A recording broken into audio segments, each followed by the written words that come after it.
Pues buenas tardes. Para quien no me conozca, yo soy Francis Fernández y bueno, pues yo estoy aquí porque tengo el honor de presentar este libro que me ofreció Reyes que lo presentase. Primero agradecimiento al restaurante Sibarita por acogernos aquí en esta presentación. Por supuesto a Reyes Calvillo, que ya la conocéis, Fermín Cabanilla, periodistas. Fermín Cabanilla, si lo conocéis menos, él escribe en Ainón Sur, F, Diario.es, Andalucía, Correo Web y Sevilla Buenas Noticias. Para quien no conozca a Calvillo, que son pocos, ella actualmente trabaja en Canal Sur, es amante de su tierra, una friki del mundo otaku, carnavalera, nieta del onubense Pepe López. Bueno, y yo, como os he dicho, soy Francis. Yo no soy periodista, mi profesión es la jardinería, trabajo en la universidad, pero una de mis pasiones es viajar, la fotografía y también contar lo que veo y cuento. También hace años estuve llevando un programa sobre movimientos sociales en la emisora Radiópolis y bueno, para algunos pinitos hechos en el mundo de la comunicación. Hoy venimos a presentar un libro, Kabul, Huir para vivir. Y antes de pasar al libro me gustaría contextualizar un poco de qué va esto. Como he dicho, una de mis pasiones es viajar. Yo el primer viaje que hice en mi vida fue en cooperación internacional. He viajado de mochilero por Interrail, he viajado en plan señorito en crucero por el Nilo, en viaje organizado. He viajado recientemente, he llegado desde Nepal e Indonesia. Cuando no se tiene dinero para viajar, un buen libro es una maravillosa manera de conocer otras historias, otras personas, otros lugares. Y hay una manera de la que nadie nunca debería viajar. Y sin embargo, como dice el grupo irlandés The Post, uno de sus temas se llama Thousands Are Sailing, miles están navegando, miles y miles de personas se ven obligadas a huir. Este es el único viaje que nadie debería hacer nunca, el huir. Cuando una persona huye por sus ideas, por sus creencias religiosas, por su raza, por su sexo, se convierte, como diría el escritor sueco Henning Mankell en su obra Tibag, sobre refugiados, refugiadas en este caso en Suecia, se convierte en alguien cuya mochila es el miedo a que te cojan, el miedo a que te detengan, que te torturen y que te maten, el miedo que cojan a tu familia, que los detengan, que los torturen y que los maten. Si consiguen por fin llegar a un país de acogida, esas personas pasan a tener el estatus de refugiados, ¿no? Así debería ser. Os voy a leer, y de hecho existe sabéis que hay gente a quien opina y dice, bueno, ¿qué me importa a mí? ¿Qué pasa en Afganistán, lo que pasa en el África subsahariana, lo que pasa en Myanmar?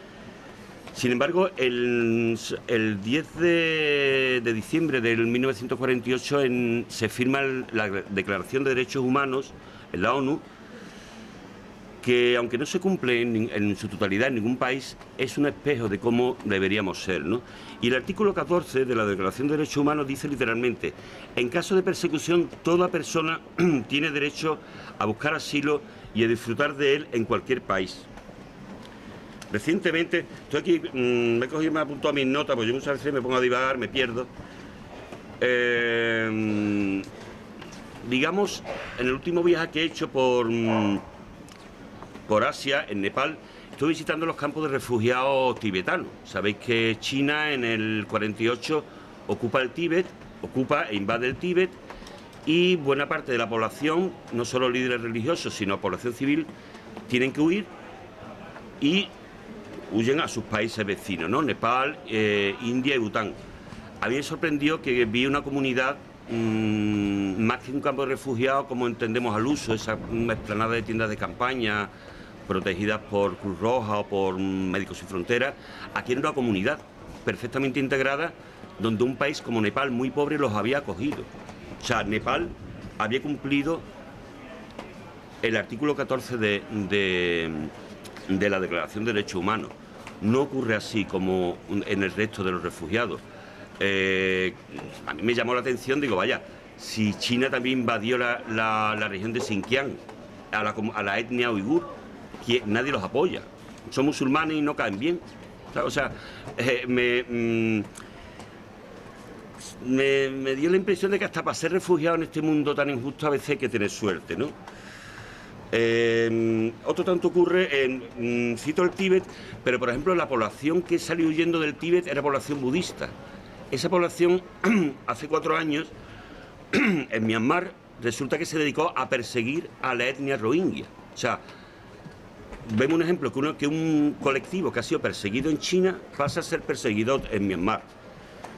Aquí en España, desgraciadamente, hemos tenido el mismo ejemplo. O sea, en plena democracia, una parte de la población tuvo que huir del País Vasco porque era perseguida, hostigada e incluso asesinada por ETA. Una parte de un pueblo que fue previamente perseguido durante el franquismo, sin embargo, se convierte en perseguidor, ¿no? ¿Qué ocurre en eso? De hecho, es muy interesante. La escritora Ming Luz, en su libro Identidad Asesina, habla pues de eso, ¿no? De Identidad Asesina, un libro donde te describe cómo la necesidad de la persona a pertenecer a un grupo, a un colectivo, pero como a veces colectivos, como digo, como puede ser budista en Myanmar, ETA aquí en España, y en el caso que nos ocupa Afganistán, pasan a ser perseguidores, ¿no? ¿Qué ocurrió en Afganistán? Casi todos conocemos la historia, pero si veis la película La guerra de Charlie Wilson con Tom Hanks y Julia Roberts, ahí se cuenta muy bien cómo Estados Unidos apoya la insurgencia mujahidín, la insurgencia del pueblo afgano contra la invasión rusa, pero de repente, una vez que echan a los rusos, se van y los dejan en manos de un colectivo que pasa a ser todavía peor que el invasor, que son los que todos conocemos como los talibanes. Viene la guerra en 2001, después de la caída de las Torres Gemelas, se echa a los talibanes, pero por desgracia, como sabéis, en el verano pasado, pues los talibanes ganan terreno y de alguna manera hay un acuerdo que la comunidad internacional, o la mal llamada comunidad internacional, como decís vosotros, vuelve a dejar a Afganistán a su suerte y en manos de los talibanes, ¿no? En ese contexto, yo el año pasado, el 23 de agosto, recibo un WhatsApp de Reyes donde me dice: Francis, ¿tú has estado alguna vez en Afganistán? ¿Conoces el aeropuerto? ¿Conoces sus puertas de entrada? Y digo, pero bueno, Reyes, ¿en qué andan metidas, no? Me dice: no, es que estamos intentando sacar una familia de Afganistán. Yo lo que pensé era que de alguna manera estaba colaborando con ACNUR, que es el alto comisionado de Naciones Unidas para los refugiados, o con CEAR, que es el comisionado Centro Español de Ayuda al Refugiado. Y cuando yo veo que se presenta el libro, no es que esté ayudando a una ONG, sino que resulta que tanto Reyes y luego posteriormente Fermín Cabanilla son los protagonistas de esta historia que os vamos a contar. El mundo de los refugiados, lamentablemente, como digo, ocurre todos los días. Si eres refugiado, lo que está ocurriendo en Ucrania estos días es terrible, es una invasión más de las muchas que ocurren. Afortunadamente entre comillas, pero el día 1 de agosto, Europa Press daba la noticia de que España le había dado cobertura legal a 133.000 refugiados ucranianos. Maravilloso, como digo antes, o sea, se está cumpliendo el artículo 14 de la Declaración de Derechos Humanos. Si eres africano, vienes de conflictos como Yemen, Sudán, Burundi, el Congo y un largo etc., nadie se va a acordar de ti, y lo mismo mueres en la frontera de Melilla y nadie lo va a lamentar, ¿no? Es una situación penosa, que si cerramos los ojos, a mí se me antoja gris oscuro, incluso con manchas rojas, ¿no? De fuego, de explosiones y de sangre, ¿no? Yo lo asociaría a Mordor, a esa imagen que tenemos que nos salía en El Señor de los Anillos, de lo que es la tierra oscura de Mordor, y haciendo un símil con El Señor de los Anillos, que en el libro también se le hace un guiño. Si nos vamos, creo que son 9.000 kilómetros al oeste de Afganistán y llegamos aquí, a Europa, a España, a Andalucía, a una ciudad maravillosa como Sevilla, que, como dice lo del río, tiene un color especial. todos los días se da una cena muy bonita donde una chica, aquí a mi izquierda, Reyes, sacaba a pasear a su abuelo, a Pepe López, a tomar café, a tomarse un vino. Ya Pepe era mayor, necesitaba de cuidados, de ayuda, y es una cena que a mí se me antoja idílica. O sea, el polo opuesto del escenario que os he dibujado antes, de gente que huye por sus ideas, por sus creencias, por su sexo, por su género, por el motivo que sea. Gente que huye y que viene en una situación de horror. Esta imagen que os dibujo en una ciudad tan maravillosa sería, como aparece en El Señor de los Anillos, la comarca, ¿no?, de los hobbits, ¿no? Una zona idílica donde hay sus rencillas, sus problemas, pero que nada tiene que ver con ese mundo oscuro de las persecuciones y guerras y masacres, ¿no? Y hay un momento donde Reyes y su abuelo van a tomar su café y su vino en un bar en la Cuesta del Rosario, en el que un camarero le dice a Reyes: hola, me han dicho que eres periodista, me gustaría contarte una historia. Ese camarero es Karwan, es afgano, y es en ese instante en que en esos dos mundos, el mundo oscuro de las invasiones, de las persecuciones de los refugiados, y el mundo idílico de la libertad, del mundo en paz, donde una chica pasea a su abuelo tranquilamente, se juntan. A partir de ese instante es donde empieza la historia que vamos a presentar, Kabul, Huir para vivir. Yo no voy a contar mucho más. Yo simplemente, cuando he leído este libro, me gusta citar a muchos escritores, pero por favor, comprar este, no vaya a comprar otro libro que yo estoy diciendo, se lo vamos a liar. O algo. Comprar también un gin tonic y una cerveza aquí en el bar. A mí este libro, aunque no soy un experto literario, me ha puesto al nivel de cuando leí Cometas en el cielo, de Jaleh Hussein. Sí, totalmente. Jaleh Hussein describe los momentos en Afganistán cuando Rusia invade el país. Posteriormente, años más tarde, leí Mil soles espléndidos, donde ya es la guerra de los mujahidines contra Rusia, y donde se refleja la guerra de los mujahidines, la llegada de los talibanes, y donde se refleja especialmente la represión hacia la mujer, ¿no? Este libro, ya digo que lo leí la semana pasada en 3 horas que iba para Málaga en tren, 3 horas a la vuelta, me ha tenido con el alma en vilo. Es muy recomendable, así que yo os doy la enhorabuena por este libro, pero sobre todo, y esto sí quiero decirlo y me emociona bastante, quiero mostraros mi admiración absoluta, porque saber que hay gente que es capaz de esta aventura épica, que además es utópica, que además es idílica. Yo ya soy más mayor, ya cuando se hace uno mayor empieza a tener menos esperanza de que las cosas puedan mejorar. Vivimos a veces en un mundo que es injusto y con muchas desigualdades, pero quiero deciros, Fermín y Reyes, que con gente como vosotros vuelvo a tener esperanza de que un mundo más justo e igualitario es posible. Así que muchas gracias por este libro, gracias por vuestra aventura, y bueno, contarnos un poco cómo empieza esta historia y cómo habéis llegado vivos. Esa es la palabra. Buenas tardes a todos. Va a empezar Rey a contarlo, porque además nos gusta empezar siempre contando la historia del abuelo Pepe, que me parece de esas personas insustituibles en esta vida, un hombre que aguantó vivo hasta que se presentó el libro, una maravilla de tipo. Déjame que dé las gracias antes que nada, porque es que yo... Dice mi señor padre que hable más fuerte. Los de atrás no escucháis, ¿verdad? Bueno. Digo que dejarme primero que dé las gracias, porque yo también he estado un viernes por la tarde dándome el coñazo en una presentación y yo con una cámara grabando, así que gracias a la compañera de Doña Ana TV y gracias a Alfonso y a Nuria, que creo que son las dos periodistas junto a Reyes y yo que estamos aquí, que dignifican la palabra periodismo, y es maravilloso que estén aquí.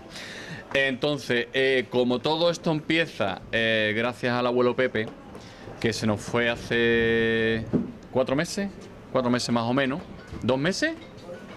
Madre mía. Cuando la gente ya es mayor pierde la ha hecho Fran, ya perdemos un poco la noción. Pues voy a dejar que Reyes empiece a contar la historia, y luego, aparte de lo que contemos aquí, aparte de que estamos muy contentos y aparte de que es maravilloso que haya una librería en una playa, y Librería Ana viene hoy a vender los libros, y además cumple, digamos, el concepto que nosotros hacemos siempre en la presentación, ¿no? Que haya un autónomo que gane 1 euro.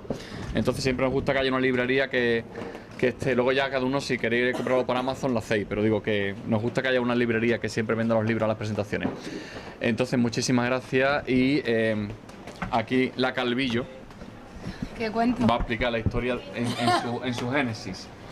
¿De qué? De cómo empezó mi hermano. El libro, El abuelo Pepe. era un señor en Paterna, corría el año. No, a ver, nosotros conocemos a Carwan de, pues eso, de cuando mi abuelo iba a tomarse sus vinitos hasta...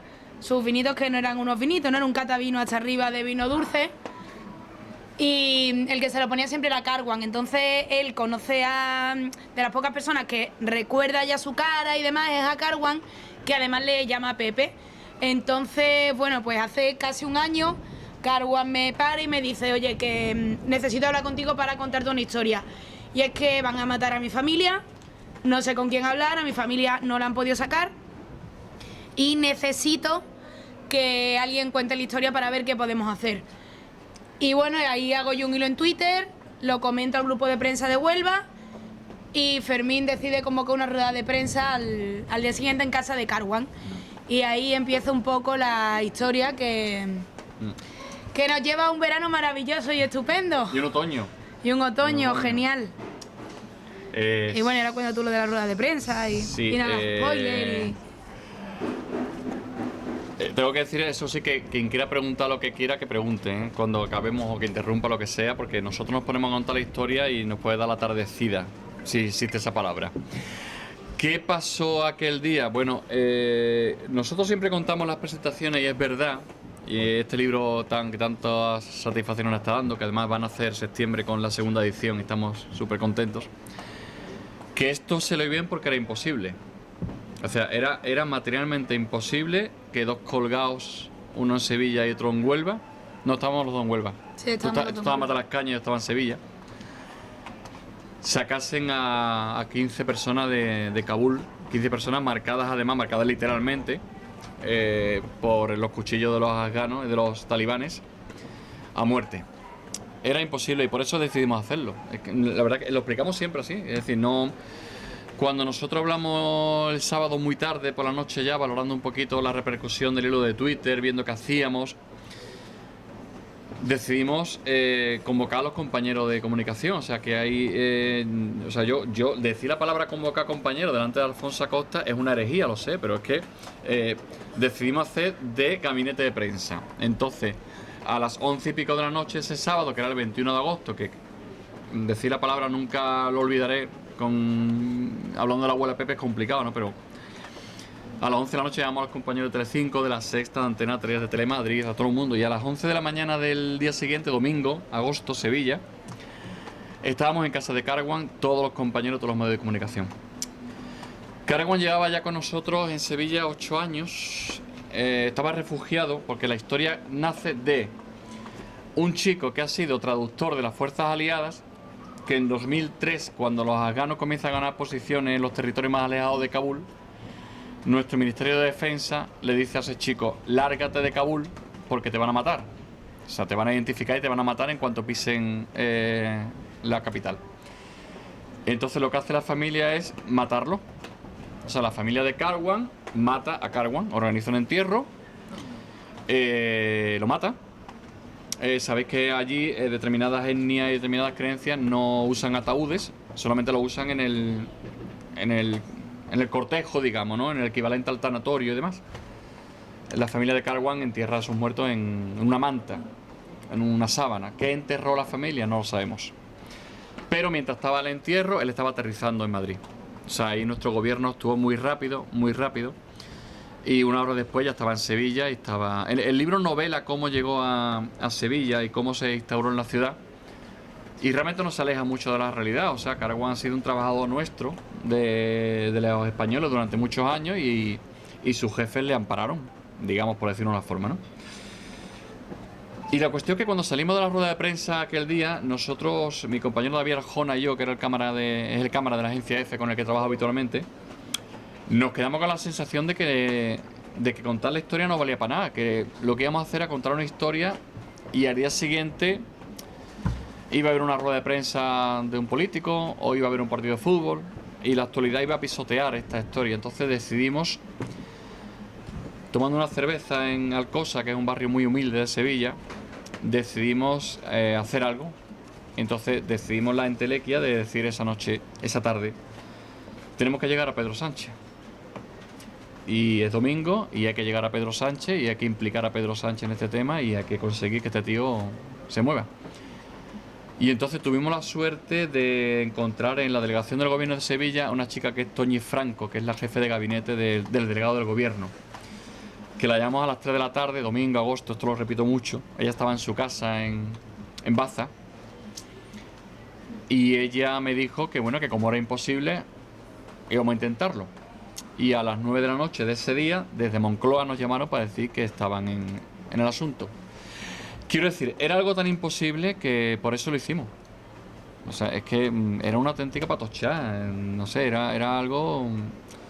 Pero es verdad que digamos que el primer intento fracasó el segundo, fracasó el tercero. O sea, el libro cuenta, sin ser una historia de muerte, que es una historia de vida y de superación y de feminismo en Afganistán. Esto es muy atrevido que lo diga un hombre en España, pero he intentado hacer una historia que nada tenga que ver con el sufrimiento de la familia. Y ellos salieron de Kabul al cuarto intento 2 meses después. O sea que el asunto tuvo... Y al cuarto intento y a la quinta caja de tranquilizante de lorazepam de Reyes. Llevo 1 año tomando antidepresivos ahora. Sí, la madre intentando saber en un abogado si se puede divorciar a alguien de un hijo. Ese tipo de cosas que... mi mujer pensando por qué mi marido grita si nunca grita. Es una cosa que ella le alteraba muchísimo, ¿no? Dice, mi marido ve la final de Champions y cuando acaba el partido pone una película y es del Madrid. Quiero decir, y de pronto yo gritaba. Le gritaba al padre de Karwan, quiero decir, porque el padre de Karwan es un puñetero cabezota que no entendía razones. Y, en fin, es la historia de algo que era imposible de solucionar y se solucionó. Y sobre todo, porque hay una frase, yo le digo mucho a mis alumnos cuando salen de la facultad, que tenemos una especie de academia para meterlo en el mundo real, y le decimos siempre que un periodista vale lo que vale su agenda. Y nosotros teníamos en la agenda mucha gente que tirando del hilito, llegamos al corazón de la ministra de Defensa y conseguimos esto, pero a día de hoy yo particularmente, de esto va a ser en la semana que viene 1 año de la invasión, desde que los talibanes toman Kabul, y yo sigo sin creerme esta movida, esta puñetera locura. Esa es la historia de cómo empezó, cuidado, sin spoiler, sí, y me ha costado. Sí, porque después hubo 2 meses ahí maravillosos de páginas en blanco. Hubo 2 meses donde no supimos nada de la familia, que yo creo que fueron los peores, que están contados. De hecho, hay páginas que están en negro en el libro, parte de mis diarios y parte porque mi padre también escribe parte para completar mis diarios.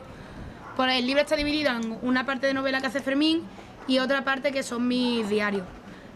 Y para completar la parte de los diarios que a mí me faltan, mi padre escribe también. Eso están en páginas en negro porque durante varios días estamos sin saber nada de la familia de Karwan y engañando a Karwan constantemente, y recibiendo llamadas de gente que no sabemos quién es, diciéndole cosas que no sabemos qué son, recibiendo documentos que tampoco conocemos para sacar a la familia.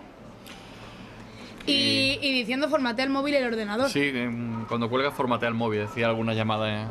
Era muy entretenido que alguien te llame por número oculto un domingo por la noche y cuando te da una serie de instrucciones te dice, y ahora cuando cuelgas formatea el móvil. O sea, es una cosa que, digamos que te levanta el espíritu, ¿no? Es lo que todo el mundo quiere escuchar un domingo por la noche en su casa, ¿no?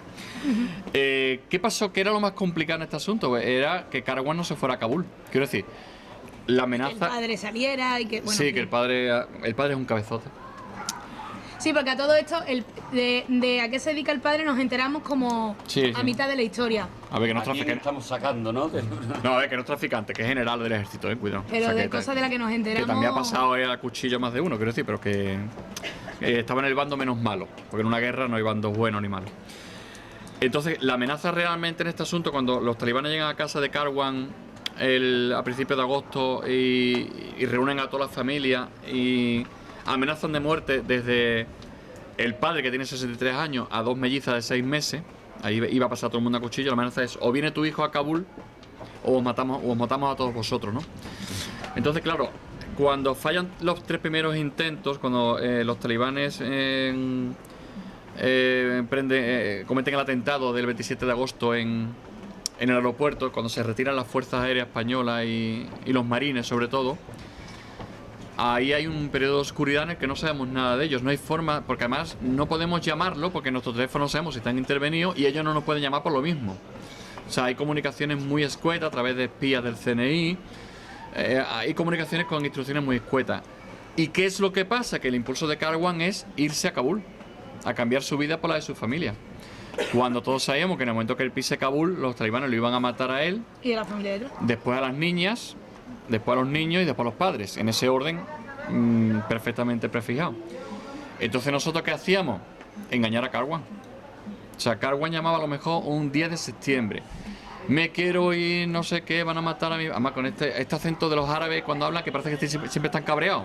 O sea, si tenéis amigos árabes, cuando hablan un poco alto parece que siempre están enfadados. Y Karwan es así.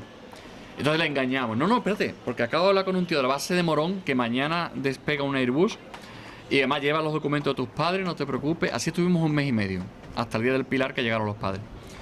Engañando a un afgano, vamos. O sea que tiene su mérito engañar a un afgano, no me digáis que no tiene su cosilla.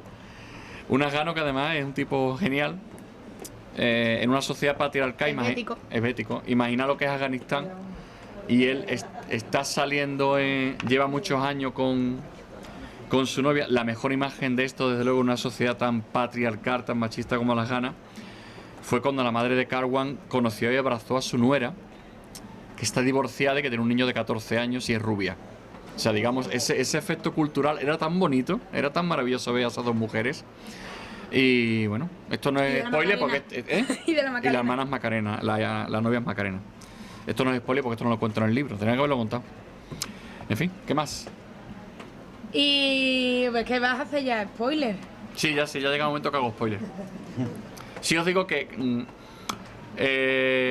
es una novela. El otro día me dijo José Calvo Pollato que si ya ha pasado un año y yo no he estado en Afganistán se puede considerar una novela histórica. Digo, vamos, ya solo faltaría eso. Pero sí es verdad que me dijo una vez Santiago Posteguillo, digo porque cuando leáis la novela os vais a hacer una pregunta que todo el mundo nos pregunta alguna vez. La parte de novela, digo, que es, ¿esta parte es verdad o hay partes que están noveladas? ¿Por qué? Porque hay cosas que no sabemos, hay cosas que sabemos no podemos contar, y hay cosas que sabemos, las podemos contar, pero las hemos difuminado. Bueno, el diario sí es real. El diario es real, como la vida misma. Todo lo del diario es real. Eso es. Y los recortes de prensa y los WhatsApp, que hay cortes de WhatsApp y de los mensajes que hemos podido publicar y los documentos de ellos y tal. Todo eso sí es. Todo eso sí. Sí es real. Pero hay escenas en el libro, por ejemplo, de la madre de Karwan y de su amiga, que son imposibles que se produzcan en Afganistán, lamentablemente. Y luego hay escenas que están noveladas y luego hay escenas que desgraciadamente son tan reales como el atentado en el aeropuerto, la destrucción del hall del hotel pegado al aeropuerto, la muerte de los 13 marines, la muerte además de varios militares británicos en la escaramuza en la que matan a Karwan de una forma ficticia. O sea, todo eso es real, pasó. Pero lo que me decía Santiago Posteguillo, que de esto sabe una mijita de novela histórica, es cuando alguien lea una novela, la novela ya no es tuya, ya es suya, porque la ha comprado, porque lo que sea. Entonces que esa persona decida cuál es la novela y qué es la realidad. Así que yo no me pido eso. De todas formas, como muchos de aquí tenéis mi WhatsApp, mi teléfono y demás, pues si me queréis preguntar estaré encantado. Pero sí. Y nada, y ahora van a tener un niño que van a hacer ya sevillano. Ah, sí, o una niña.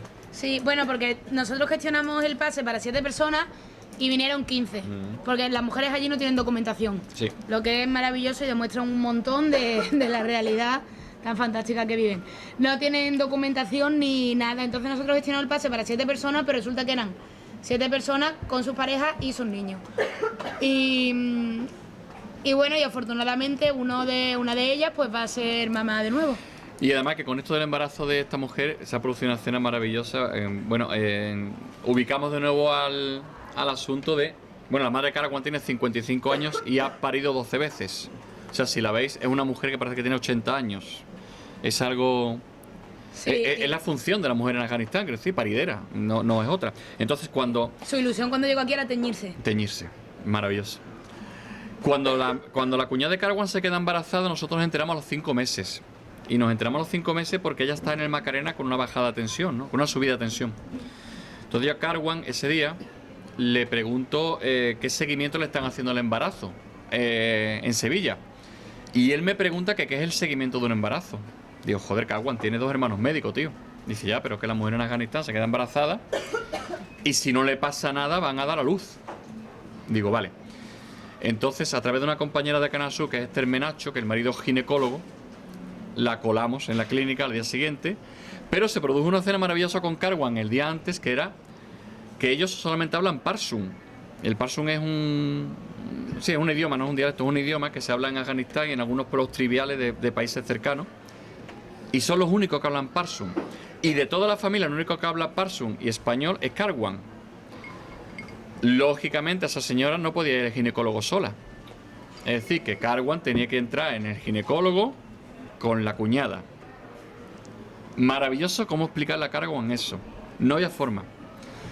Porque además tenía que entrar en la consulta. Quiero decir, entonces le expliqué a Karwan, mira, te puedes colocar detrás del burro, digamos. El burro, sabéis que se conoce aquí coloquialmente donde se coloca la mujer, ¿no? Para que la reconozca el médico o la médica. Pero no había forma de que Karwan entendiera que tenía que estar dentro de la consulta para traducir. O sea, que si la cuñada decía, me duele el ovario, él tenía que traducir al español, ¿no? Y no había forma. Y además hubo también una escena maravillosa cuando llegan a los pocos días que, claro, nosotros nos preocupamos de todo lo que era la necesidad. La necesidad vital está cubierta. O sea, en España no muere nadie de hambre. Tenemos un sistema que garantiza eso a todo el mundo. Pero luego está la necesidad no vital. La necesidad del día a día. Un bolso para esas mujeres. El maquillaje. El maquillaje. Y las compresas. Y los sujetadores. Esas mujeres llegaron... los sujetadores. Y la talla de la braga. Esas mujeres llegaron aquí con la ropa... todos. Con la misma ropa hacía 4 días. Hasta que llegaron a Torrejón de Ardoz. Entonces Karwan, cuando estábamos haciendo un poquito la logística de esta historia, hablando con la Hermandad de Pasión, que era un poquito la que coordinaba la ropa y demás, le preguntamos a Karwan, dile a tus cuñadas si usan compresas o tampones. Y me dice, yo no puedo preguntarle eso a mis cuñadas. Digo, pues se lo preguntaré yo en Parsum, tío. Digo, pregúntale porque es que le queremos... Digo, lo más seguro que sean compresas, ¿vale? Porque me extraña que ellas utilicen tampones por su cultura, por lo que sea, ¿no? Pero tienes que preguntárselo de la forma que sea. Entonces, no hubo forma. Le llamamos compresa directamente, que algunas no habían visto nunca una compresa. Ni un sujetador. Ni un sujetador. Entonces, él todo lo salvaba diciendo, mis cuñadas son como reyes. Son como reyes un carajo. Algunas son más altas, otras son un poquito más gruesas. Pero él todo lo salvaba así. Son como reyes más o menos, pues son como reyes. Sí, es verdad, porque tienen mi edad y 2 niños, ¿no? Sí, o pues, 3 o... Sí, la mayor... Bueno, la chica embarazada tiene 16 años. ¿No? Quiero decir que... Es una cultura absolutamente... No vamos a cambiar la mentalidad de esta gente ahora. Sí podemos hacer... Con las niñas sí podemos hacer un trabajo. Y con el crío de 7 años, con el crío de 4. Ahí sí se puede hacer un trabajo con ellos de que hagan lo que les dé la gana en la vida. La madre de Karwan, bueno, digamos que tiene 55 años todavía. Pero claro, cambiar una mentalidad de años es muy complicado. Pero es fantástico, de verdad, decirle a un joyo moro, como yo le digo a Karwan, joyo moro, que le pregunte a su cuñada si utiliza compresas. Es fantástico, o sea, es una escena que... Y la talla de calzoncillo de los hermanos. Es algo tremendo. Sí. En fin, yo os agradezco. Si alguien tiene alguna duda, si quiere preguntar algo, lo que sea...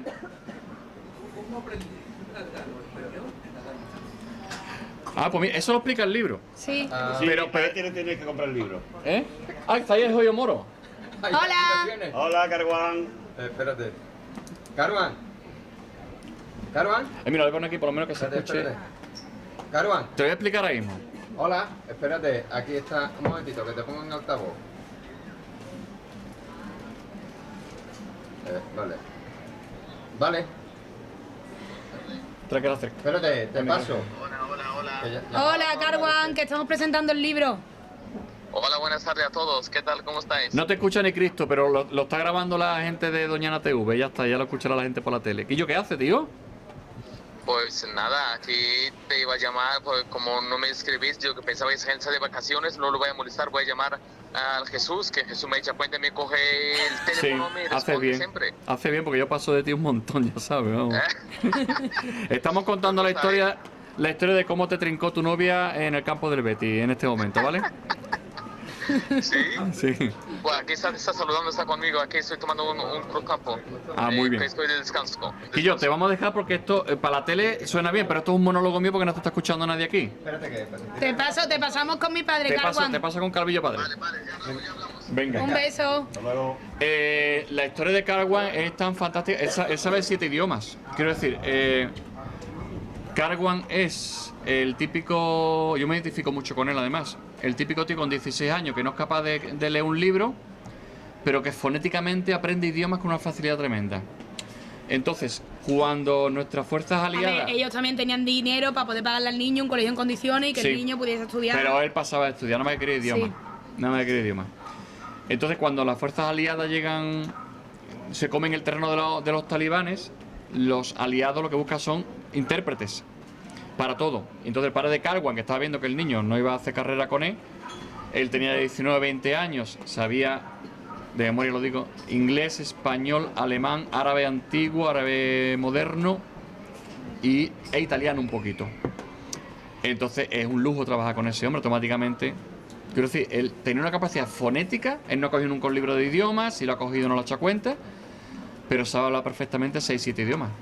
Entonces es increíble, o sea, es un cerebro espectacular y por eso aprende idiomas, y por eso empieza la historia.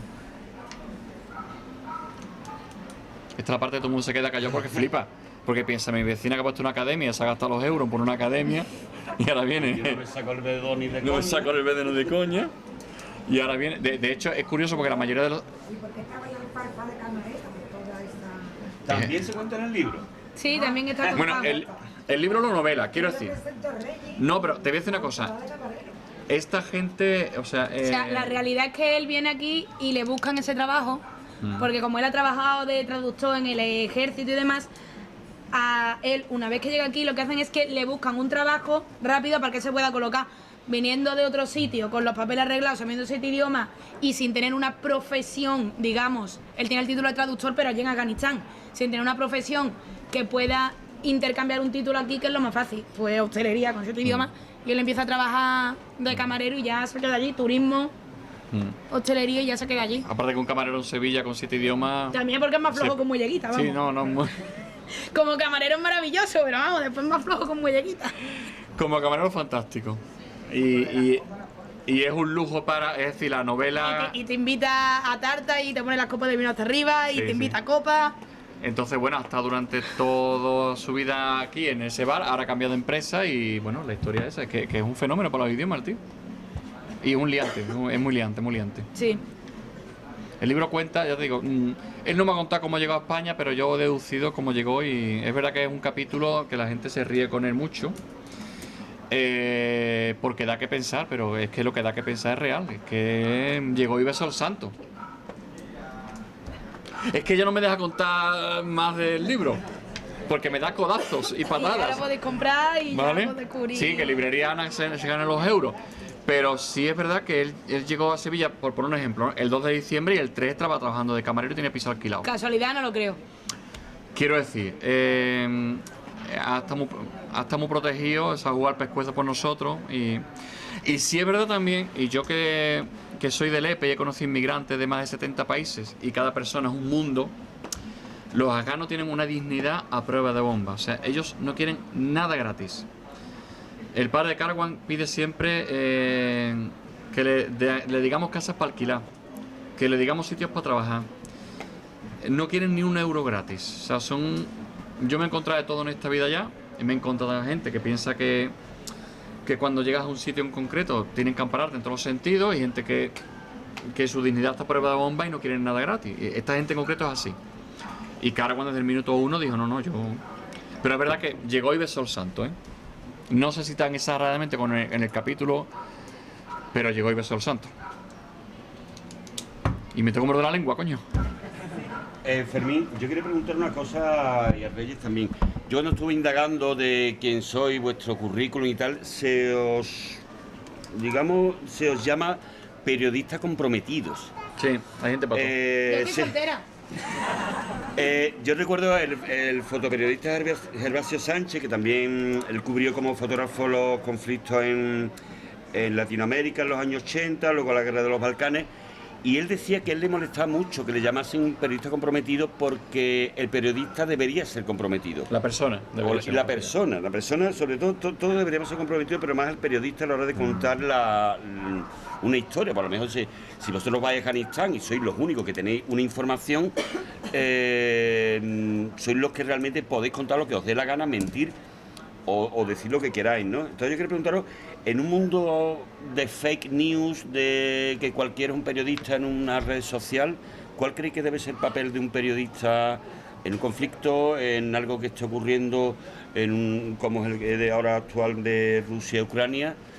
¿Cuál debe ser vuestro papel? Contar la verdad o contar lo que os pidan. Yo es que como afortunadamente no me dedico a este tipo de periodismo, doy muchas gracias de hacer periodismo cultural, Bueno, cultural. social y decir en la televisión y llevar camisetas. A ver, Es que yo es difícil. quisiera ponerme romántico y decir que es fantástico contar la verdad y nada más que la verdad, pero acabamos de pasar una campaña electoral. Esto lo digo leerme entre líneas, ¿no? A ver, o sea, es una persona comprometida o no sé, es un frutero comprometido o un periodista o un arquitecta. Quiero decir, eso va en la sangre y si a ti te jode mucho que tu vecino no tenga para comer, eso no tiene nada que ver con que seas periodista o no. Yo lo que pasa es que yo tengo mucha cara. O sea, yo tengo una cara que va por delante de mí y yo intento hacer cosas. Yo soy muy atrevido para mi profesión.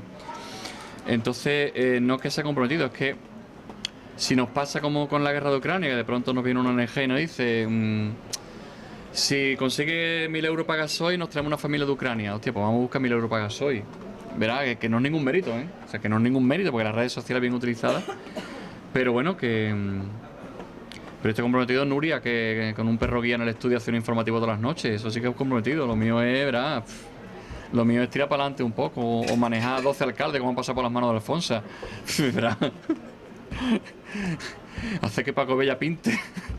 No tiene mérito eso. Quiero decir que yo vuelvo al principio. O sea, un periodista vale lo que vale su agenda y cómo la usa. Entonces, ¿qué pasó que en este asunto? ¡Que es una niña! ¡Anda! Que es una niña lo que trae la... ¿Cómo te la va a llamar? Alma, pero he dicho que le ponga Fátima. Ayer. Estamos gestionándose los padrinos. Es la chica que está embarazada. Es la gracia que está viva por fin. Si no la llevas tú a la comunidad. Sí, no, es madre del amor hermoso.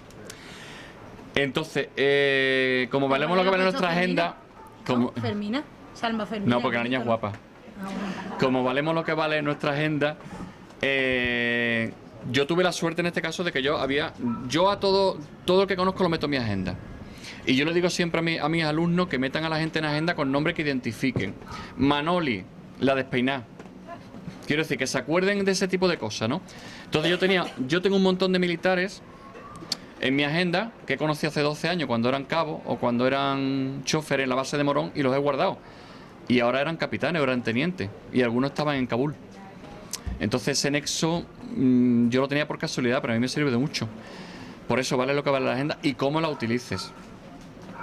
Y también que te des cuenta, oye, que tienes un poder. Es que nosotros tenemos un poder, quiero decir, nosotros... Yo siempre digo que nadie sabe quién voto porque a mí todos los políticos me han mentido la cara. Es decir, yo tengo el poder también de que todo el político que me encontramos me ha mentido, con lo cual no me espero nada de ellos, en general. Pero es que nosotros los periodistas entramos en quirófanos sin ser médico, o en la cabina de un avión sin ser piloto, o en el vestuario de un equipo de fútbol sin ser futbolista. Entonces, ese poder tenemos que utilizarlo, no podemos quedarnos tan tranquilos. Y los ciudadanos tienen que saber que eso es un poder. Es un poder. Ese poder está al servicio de ellos. Esto está muy diluido. Sí, porque mira, yo durante la pandemia, yo vivo en Gerena, en una casa, en una calle donde todavía cuando tu vecino hace una barbacoa, tú no pides permiso, llamas a la puerta y entras. Y vivo a ras de suelo, entonces la gente en la pandemia llamaba a mi puerta o a la ventana cuando estábamos confinados. ¿Cuántos casos van, Fermín? ¿Dónde hay más casos? ¿Puedo traer a mi madre? ¿Puedo ir a Osuna? Quiero decir, esa tontería a mí me reconciliaba con la profesión, porque decía, bueno, la gente nos ve como un referente para lo bueno. Luego es verdad que hay mucho periodismo basura. Pues lo hay. Y dentro del corporativismo de esta profesión tenemos que arrinconarlo. Bueno, y mucho entretenimiento. Y mucho entretenimiento. No es lo mismo el entretenimiento que... No, pero yo me refiero a mentiras sabiendas. O sea, gente que publica una mentira.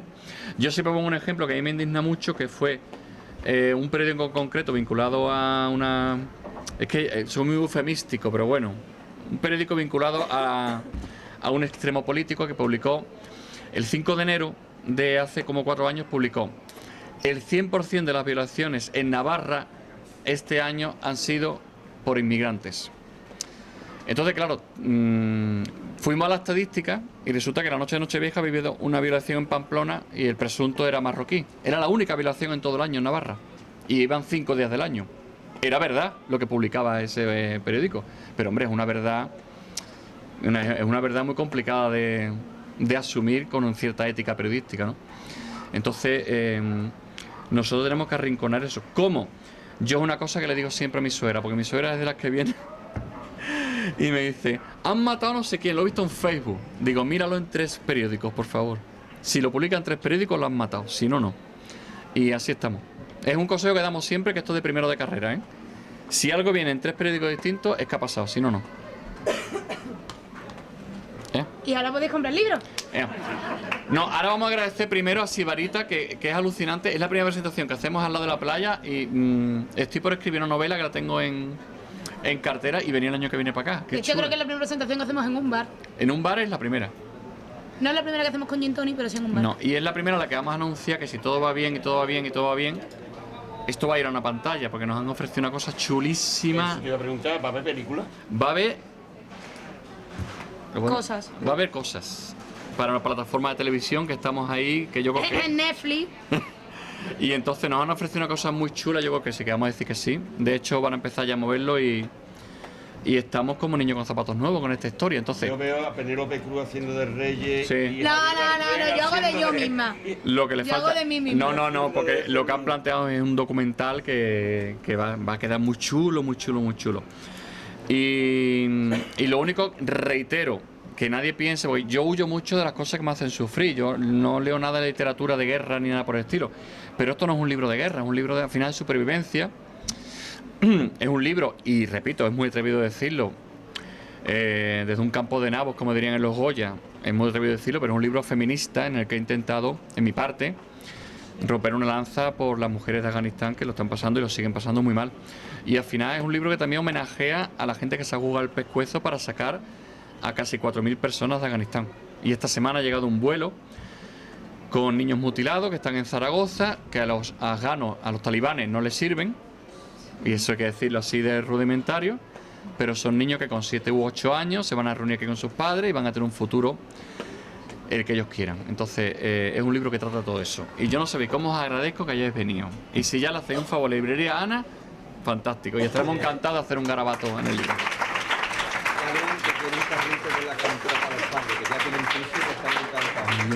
¿Ya tienen piso?